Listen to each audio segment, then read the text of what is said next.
नमस्कार, आप देख रहे हैं न्यूज 18। मैं हूं आपके साथ मेनका चौधरी। और सबसे पहले वो खबर जो बहुत ही ज्यादा हैरान करने वाली खबर है। यूपी में योगी आदित्यनाथ के सीएम पद की शपथ लेने वाले दिन यानी कि 25 मार्च को गोरखपुर में दंगा भड़काने की साजिश रची गई थी और इस दौरान हाईवे और रेलवे ट्रैक जाम करके उपद्रवियों ने जमकर बवाल किया था। इस मामले में पुलिस ने मास्टरमाइंड एसपी नेता मनोरंजन यादव समेत 56 नामजद आरोपियों के खिलाफ मुकदमा दर्ज किया था, जिसमें 9 आरोपियों की पहले ही गिरफ्तारी हो चुकी है, जबकि फरार सपा नेता मनोरंजन यादव समेत 3 आरोपियों पर एसएसपी ने 25-25 हजार रुपए का इनाम घोषित किया है। और ऐसे में उपद्रव मामले में अब तक कुल 14 गिरफ्तारी हो चुकी है। हालांकि अभी मुख्य अभियुक्त मनोरंजन यादव, अरविंद यादव और नरसिंह यादव, जिन पर 25-25 हजार रुपए का इनाम है, फरार चल रहे हैं। दिलचस्प है कि पुलिस इस मामले में साजिश की तो बात कर रही है, लेकिन किसी भी पार्टी विशेष का नाम लेने से बच रही है। वहीं एसएसपी विपिन टाडा ने बताया कि घटना के दिन बकाया साउंड स्पीकर लगाकर अनाउंसमेंट किया जा रहा था, लोगों को भड़काया जा रहा था। यह खबर बहुत ही हैरान और परेशान करने वाली है। पुलिस कार्रवाई जरूर कर रही है। देखिए, सुनिए जरा क्या कह रहे हैं पुलिसकर्मी।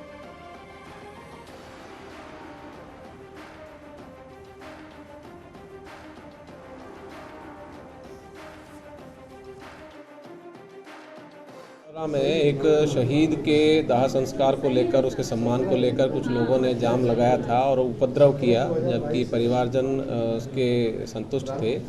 इस पर पुलिस बल और जो वहाँ अधिकारी मौजूद थे उन पर पथराव किया गया था।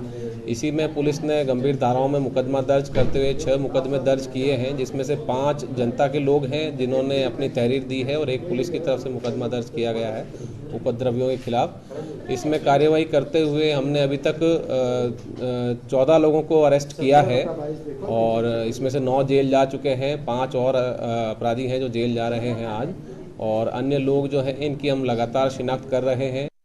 चौरी चौरा जहाँ पे कानून व्यवस्था प्रभावित की गई थी कुछ लोगों द्वारा, उसमें सीसीटीवी कैमरा हमारे वीडियोग्राफी में जो चिन्हित किए गए हैं उनमें करीब 50 लोगों पे कार्रवाई की गई है और एफआईआर हुई है और अन्य लोगों को अज्ञात में एफआईआर दर्ज की गई है और इसकी विवेचना चल रही है। कुछ लोगों को गिरफ्तारी भी की गई है और उसमें अभी जिन लोगों ने पूर्व में भी घटनाएं की हैं उनको गिरोह नामित करते हुए गैंगस्टर कानून में उनको आच्छादित किया जा रहा है और उनके प्रॉपर्टीज़ को भी कुर्क किया जाएगा और रासुका भी लगाई जा रही है। तो डीएम और एसएसपी को सुना आपने, वो बता रहे हैं कार्रवाई हो रही है। न्यूज 18 के पास 25 तारीख का ये वीडियो भी है जो इस वक्त आप देख रहे हैं। इस वीडियो को देखकर आप अंदाजा लगा सकते हैं कि दंगों की साजिश रची गई थी। एसपी नेता की ये कोशिश, जिसका पुलिस ने पर्दाफाश कर दिया है, कार्रवाई हो रही है। आनंद दुबे, प्रवक्ता बीजेपी, इस वक्त हमारे साथ मौजूद है। आनंद जी, आपसे सवाल है, आपके पास भी ये खबर पहुंची होगी, गोरखपुर जो कि सीएम योगी आदित्यनाथ का ही क्षेत्र है और वहां पर दंगों की साजिश थी। पुलिस ने हालांकि उसे नाकाम कर दिया, कार्रवाई चल रही है। देखिए, समाजवादी पार्टी का जो चरित्र है वह हमेशा से हिंसा की राजनीति रहा है। 2017 से पहले इन लोगों ने उत्तर प्रदेश को हिंसा की आग में जलाया, उपद्रव किया, तांडव किया और चुनाव के समय भी आपने देखा होगा कि किस तरह से इनके नेताओं के भड़काऊ बयान लगातार पश्चिमी उत्तर प्रदेश में भी आते रहे। ये लोग उस वक्त भी चाहते रहे कि किसी तरह से उत्तर प्रदेश के किसी इलाके में हिंसा भड़के, दंगा भड़के और उसका इनको फायदा मिले, लेकिन उसमें ये नाकाम रहे। अब जब प्रचंड बहुमत के साथ उत्तर प्रदेश में भारतीय जनता पार्टी की सरकार बन गई है, इस तरह का जो इनकी मंशा है कि किसी तरह से उत्तर प्रदेश के माहौल को खराब किया जाए। लेकिन एक बात बहुत स्पष्ट मैं कह दूं कि उत्तर प्रदेश में कोई भी व्यक्ति जो कानून को हाथ में लेने का काम करेगा, जो भी उत्तर प्रदेश में दंगा भड़काने की कोशिश करेगा और शांति को बाधित करने की कोशिश करेगा, ऐसे लोगों के खिलाफ कठोर कार्रवाई की जाएगी। बिल्कुल आनंद जी, 6 मुकदमे दर्ज हो चुके हैं और 14 लोगों की अब तक गिरफ्तारी हो चुकी है। 56 के खिलाफ केस दर्ज है और उनकी भी गिरफ्तारी के लिए पुलिस लगातार लगी हुई है। आनंद जी, आपको क्या लगता है, कई ऐसी बयानबाजी हुई जो, जैसा कि आप भी जिक्र कर रहे हैं, कि क्रांतिकारी कदम उठाने की जरूरत होगी ईवीएम पर और ईवीएम लूट, वोटों की चोरी, इस तरह की जो बयानबाजी हुई, इसकी वजह से यह तैयारी थी? देखिए, आपको याद होगा कि किस तरह से ईवीएम पर सवाल उठाने का काम किया गया, किस तरह से झूठा नैरेटिव सेट करने का काम किया गया था। और आपने एक चीज बहुत ध्यान दिया होगा कि चुनाव से ठीक पहले ही जब अखिलेश यादव को यह बात समझ में आ गई कि उत्तर प्रदेश में उनकी हालत खराब होने वाली है, उत्तर प्रदेश की जनता उनको फिर से विपक्ष में बैठाने वाली है, तो उन्होंने उल्टे सीधे बयान देने शुरू कर दिए। उन्होंने डीएम पर, ईवीएम पर, न जाने किसी चुनाव आयोग तक पर सवाल उठाने का काम किया। लेकिन जब उनकी कोई भी दाल नहीं गली तो उनके नेताओं ने इस तरह का घृणित कार्य किया। आप बताइए कि एक सेना के जवान के नाम पर ये लोग इस तरह का कुकृत्य कर रहे हैं और इस तरह से वहां पर हिंसा भड़काई। आपने देखा किस तरह से डीएम की गाड़ी पर पथराव किया गया। अवधेश यादव हमारे साथ जुड़ गए हैं, समाजवादी पार्टी के जिला अध्यक्ष हैं। अवधेश यादव जी, ये बहुत ही गंभीर आरोप और एसपी नेता मनोरंजन यादव नाम के एक एसपी नेता हैं, उन पर आरोप लगा है कि उन्होंने गोरखपुर में चौरी चौरा वहां पर दंगा भड़काने की कोशिश की। पुलिस अब कार्रवाई कर रही है। देखिए, जो भी आरोप लगाए जा रहे हैं उसकी कई पहलू है जिस पर गंभीरता से आपको सोचना चाहिए। जैसे कि जिस दिन माननीय जी शपथ ग्रहण था, कोई प्लानिंग नहीं था कि बॉडी सेना के जवान की उसी दिन गोरखपुर में आएगी और एम्बुलेंस से आएगी, न कि सेना की गाड़ी से आएगी। जब वो सेना की गाड़ी से उस एक प्राइवेट एम्बुलेंस से जब शहीद की बॉडी आई गांव पर, तो गांव के क्षेत्र के जनता के बीच में आक्रोश फैला, क्योंकि सभी लोगों को पता चला कि शहीद की बॉडी आई है। तमाम लोग श्रद्धा सुमन अर्पित करने उनके घर गए हुए थे। प्रशासन के लोग वहां मौजूद थे। सच्चाई वो लोग भी जानते हैं। कोई किसी दल का नेता यहाँ, सिर्फ समाजवादी पार्टी की नई बात थी, वहां सभी दल के नेता पहुंचे हुए थे और कुछ नौजवान लड़के जिनको कोई बहुत जानता पहचानता नहीं था, बगल के जनपद तक से नौजवान वहां आ चुके थे। वो लोग अभी वार्ता चली रही थी कि बॉडी को ले जाके सड़क लोगों ने जाम करने का काम किया और उन लोगों की मांग थी कि लोगों ने सड़क जाम करने का काम किया। आप ये कह रहे हैं कि वो गांव के लोग थे, समाजवादी पार्टी का कोई भी नेता या कार्यकर्ता उसमें नहीं था? पास मैडम वीडियो फुटेज है, 1-1 इंच की वीडियो फुटेज है। अगर एक भी समाजवादी पार्टी का कार्यकर्ता वहां जिंदाबाद मुर्दाबाद है प्रशासन के खिलाफ नारा लगाता मिल जाएगा, तो जो आप कहिएगा आपके चैनल में आके हम लोग अपनी बात रख देंगे। देखिए, इस चीज को गलत तूल दिया जा रहा है। वहां शहीद के लिए एसएसपी कह रहे हैं उस दिन का बकायदा साउंड सिस्टम रख करके अनाउंसमेंट हो रही थी, लोगों को भड़काया जा रहा था। उस साउंड सिस्टम का वीडियो प्रशासन के पास है, उसका विश्लेषण करने के वो सपा कार्यकर्ता है या कुछ क्षेत्रीय लोग हैं? यही तो हमारा सवाल है। बार बार प्रशासन से अब यही मांग कर रहे हैं कि वीडियो आपके पास उपलब्ध है, एक एक व्यक्ति का पिक्चर, कौन नारा लगा रहा है, कौन सा साउंड सिस्टम में बोल रहा है। मैडम, उनको आप चिन्हित करिए, उनको सजा दीजिए। समाजवादी पार्टी कहीं बीच में नहीं आएगी। लेकिन मनोरंजन यादव, अगर एक बार भी उस स्थल पर मनोरंजन यादव जिलाधिकारी महोदय के जाने के बाद जब दोनों पक्षों में वार्ता कराने की बात आई, तब वहां पर गए हैं।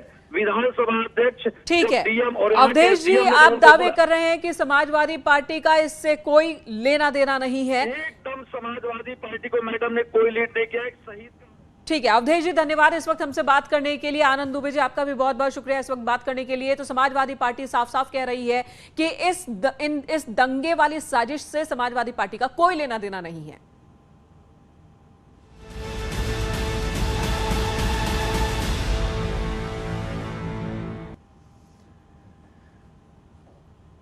और चलिए अब बात करते हैं फ्लैटों के नाम पर फर्जीवाड़ा की।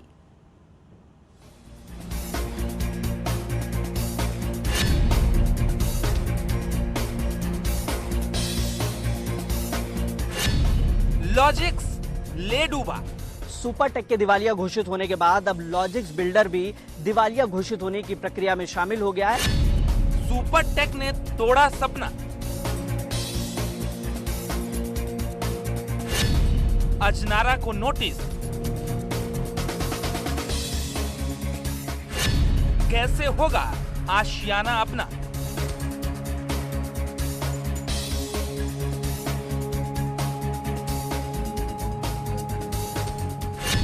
फ्लैट के नाम पर फर्जीवाड़ा।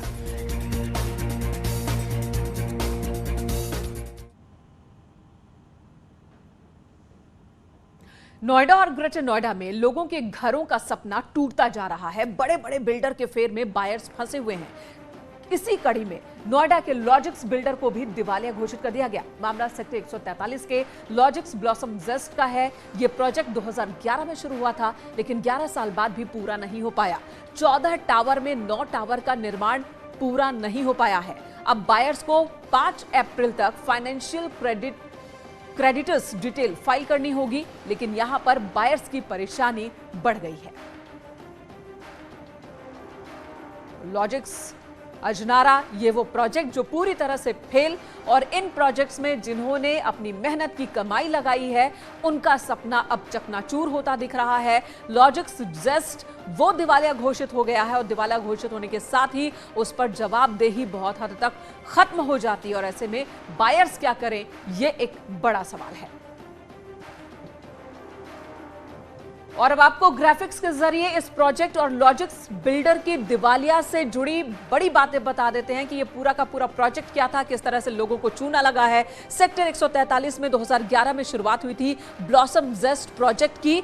ये एक आप देखिए लग्जरियस अपार्टमेंट की तरह का ही है। अब 11 साल में भी पूरा नहीं हो पाया इस प्रोजेक्ट पर काम। कुल यहां पर 11 टावर्स बनने थे, लेकिन सोसाइटी में 3400 फ्लैट बनने थे, लेकिन इतने बन नहीं पाए हैं। 14 टावर बनाए जाने थे, लेकिन 14 टावर नहीं बने हैं। 14 में से 9 टावर का काम पूरा नहीं हो पाया है, यानी जिन लोगों ने पैसे लगाए हैं उनके पैसे तो गए। 14 टावर में 2718 फ्लैट बिके हैं अभी तक, जबकि 3000 से ज्यादा फ्लैट बनाए जाने थे। पोजीशन के बाद भी बायर्स को रजिस्ट्री अब तक नहीं मिली है, और यहीं से परेशानी बायर्स की शुरू हो जाती है। पोजीशन तो मिला, लेकिन रजिस्ट्री नहीं हो पा रही है। बिल्डर पर अथॉरिटी का करीब 500 करोड़ रुपया बकाया है, और ये एक बहुत बड़ी समस्या। बिल्डर पर बकाया होने की वजह से ही बायर्स को रजिस्ट्री नहीं मिल रही है, और फंसा कौन, तो बायर्स फंसे हैं और उनके पैसे फंसे हैं। तो फ्लैट के नाम दिवालिया घोषित होने के बाद अब लॉजिक्स बिल्डर भी दिवालिया घोषित होने की प्रक्रिया में शामिल हो गया है। आपको बता दें कि साल 2011 में ये प्रोजेक्ट शुरू हुआ था। सेक्टर 143 में लॉजिक जेस्ट ब्लॉसम सोसाइटी है। हम ठीक उसी सोसाइटी के बाहर खड़े हैं। आप तस्वीरों में देखेंगे यहाँ पर कुल जो है वो 14 टावर थे, जिसमें 9 अब तक पूरे नहीं हो सके हैं। Collinear international property services limited है जो एनसीएलटी गया था, वहां वाद दायर की थी। सुनवाई के दौरान आईआरपी नियुक्त कर दिया गया है, और 3400 यूनिट है। बीते 11 वर्षों से ये प्रोजेक्ट पूरा नहीं हो पाया है। बताया जा रहा है कि collinear international property services limited का तकरीबन 1 करोड़ 8 लाख रुपए बकाया था। लगातार नोटिस देने के बाद भी ये पैसा नहीं चुकाया जा रहा था, जिसके चलते ये एनसीएलटी मूव करता है, और उसके बाद दिवालिया घोषित होने की प्रक्रिया शुरू हो जाती है। आपको बता दें कि लॉजिक्स बिल्डर का तकरीबन 512 करोड़ रुपए नोएडा अथॉरिटी पर भी बकाया है। फिलहाल अब 5 अप्रैल जो है वो तिथि निर्धारित की गई है आईआरपी की तरफ से, ताकि जो फाइनेंशियल क्रेडिटर्स हैं वो अपनी डिटेल साझा कर सकें, जिसमें एम्प्लॉयज, कर्मचारी, इसके अलावा जो बायर्स हैं वो अपनी डिटेल साझा करेंगे। फिलहाल जिस तरीके से ये खबरें सामने आई, उसके बाद बायर्स जो है वो काफी परेशान है। अब बायर्स अगला कदम उठाने के लिए जल्द ही एक मीटिंग करेंगे, और उसके बाद क्या निर्णय होगा उस पर आगे कार्रवाई शुरू की जाएगी। कैमरामैन गौरव गिरी के साथ हिमांशु शुक्ला, न्यूज़ 18 नोएडा। और लॉजिक्स के साथ ही एक और प्रोजेक्ट है जो कि फंस चुका है, और ये प्रोजेक्ट है अजनारा का। अजनारा बिल्डर को नोटिस जारी हुआ है। सीएम कार्यालय के हस्तक्षेप के बाद एक्शन।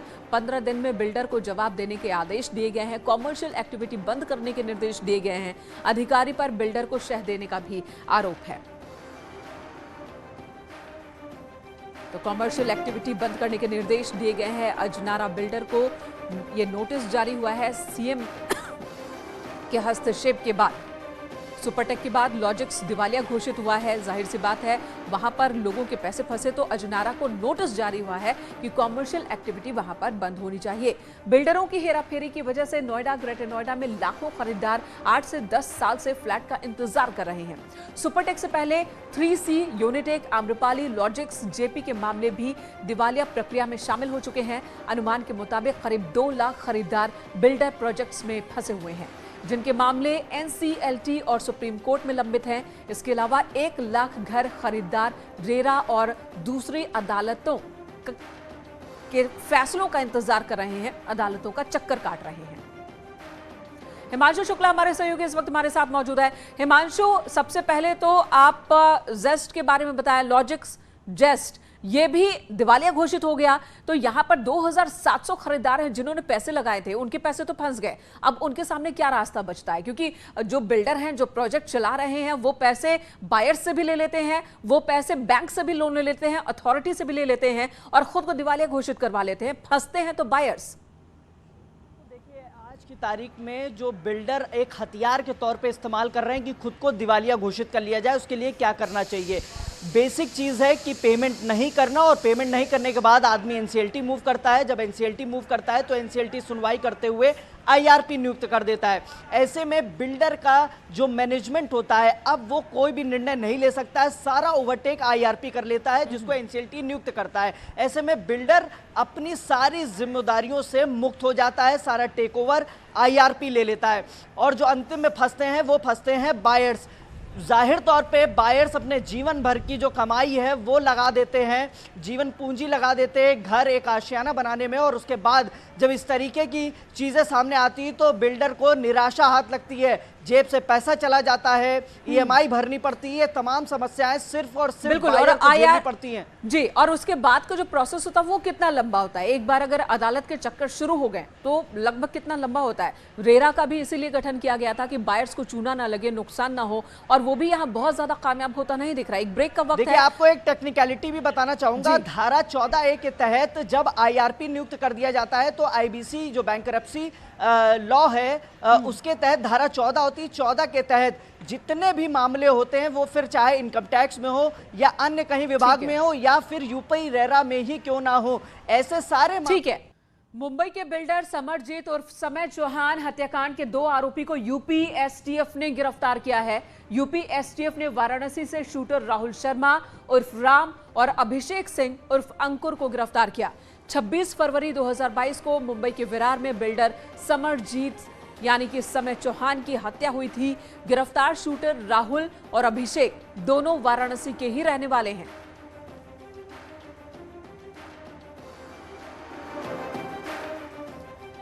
और अगली खबर कुशीनगर से, जहां पर बाबर हत्याकांड के आरोपी जेल भेजे गए हैं। मेडिकल कराने के बाद पुलिस ने उन्हें जेल भेजा। मामले में नामजद 4 आरोपियों की गिरफ्तारी हुई है। आरोपी सलमा अजीमुल्लाह जेल भेजे गए, वहीं आरोपी ताहिद और आरिफ पहले से ही जेल में हैं। चारों नामजद आरोपियों को जेल भेज दिया गया।